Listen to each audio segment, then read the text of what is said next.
Hello बच्चों, let's see the question. In the gaseous equilibrium, H2X2 plus heat is in equilibrium with 2 moles of HX. The formation of HX will be favored by. Sir मुझे HX बनाना है. HX बनाना है मतलब आप अपने reaction को लेके जा रहे हो आगे. आगे मतलब हम बात कर रहे हैं कि कौन सी कंडीशंस होंगी जो एक गिवन रिएक्शन को फॉरवर्ड डायरेक्शन में फेवर करेंगी. ठीक है, तो देखिए मेरे पास दो पैरामीटर्स हैं. सबसे पहला तो है मेरे पास प्रेशर और दूसरा जो है मेरे पास वो है टेम्परेचर. ठीक है, तो sir according to Le Chatelier principle, अगर हम ली चैटले प्रिंसिपल को यूज करें तो as per Lee चैटलियस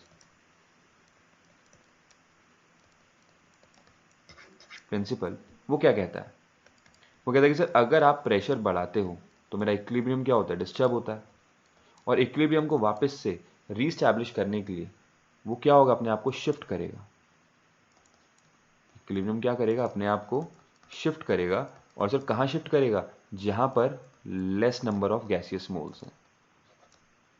less number of gaseous moles होंगे वहां पे अपने आप को मेरा इक्विलिब्रियम क्या करेगा, शिफ्ट करेगा. तो सर यहां पे अगर आप देखो तो रिएक्टेंट में कितने मोल्स है मेरे पास, सर रिएक्टेंट में कितने मोल्स है मेरे पास, 1. और प्रोडक्ट में कितने मोल्स है मेरे पास, प्रोडक्ट में मेरे पास मोल्स हैं 2.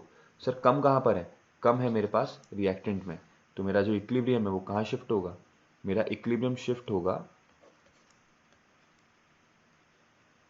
बैकवर्ड में. क्या मैं बैकवर्ड जाता हूँ, अरे नहीं सर, मेरा लक्ष्य तो फॉरवर्ड ले जाना है. तो इसी का वाइस वर्सा कर दीजिए. अगर प्रेशर बढ़ाने पे मेरा इक्विलिब्रियम बैकवर्ड शिफ्ट हो रहा है तो फिर हम क्या करेंगे, हम इसका प्रेशर को घटा देंगे. प्रेशर घटाओगे तो ये कहाँ शिफ्ट होगा, जहाँ पर मोर नंबर ऑफ गैसियस मोल्स हैं. तो मतलब मेरा इक्विलिब्रियम शिफ्ट हो जाएगा फॉरवर्ड. ठीक है ना, इस गिवन इक्वेशन के लिए कहाँ शिफ्ट होगा, फॉरवर्ड. तो मतलब सर मैं प्रेशर को क्या करूँगा, गिराऊंगा. फॉरवर्ड ले जाने के लिए एच एक्स स्कोर बनाने के लिए मैं प्रेशर को गिराऊंगा, पहली बात. अगर आप अब देखो आगे तो सर मेरा इक्वेशन में, रिएक्शन में क्या चीज़ गिवन है कि ये हीट को खा रहा है, हीट को एब्जॉर्ब कर रहा है, प्लस हीट.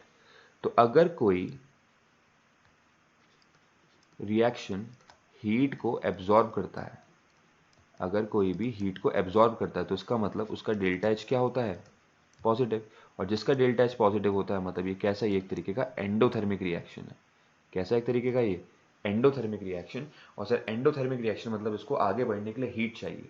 तो आप हीट कैसे देते हो, हम हीट देते हैं इसको आगे बढ़ने के लिए, मतलब इसको फॉरवर्ड ले जाने के लिए हम इसको क्या देते हैं, हीट. और हीट कैसे बढ़ती है, टेम्परेचर को इंक्रीज करके. ठीक है ना सर, ये वाला भी जो प्रिंसिपल है ये हमने किसके अकॉर्डिंग दिया है, एज पर ली चैटलियस प्रिंसिपल.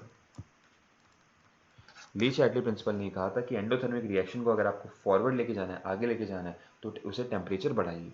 क्योंकि जितना ज़्यादा टेम्परेचर बढ़ेगा उतनी ज़्यादा हीट होगी और उतनी ज़्यादा हीट को ये क्या करेगा, एब्जॉर्ब करेगा. तो सर मेरा कॉन्सेप्ट क्लियर हो गया कि मेरा जो प्रेशर है वो तो क्या होना चाहिए, लो होना चाहिए, लेकिन जो मेरा टेम्परेचर है वो क्या होना चाहिए, हाई होना चाहिए. तो सर अगर आप गौर से देखोगे तो ओनली ऑप्शन बी ही है जो मेरा मैच कर रहा है, high temperature and low pressure.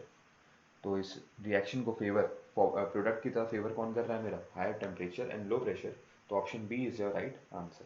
ठीक है, तो hope this answer your question. Thank you and all the very best.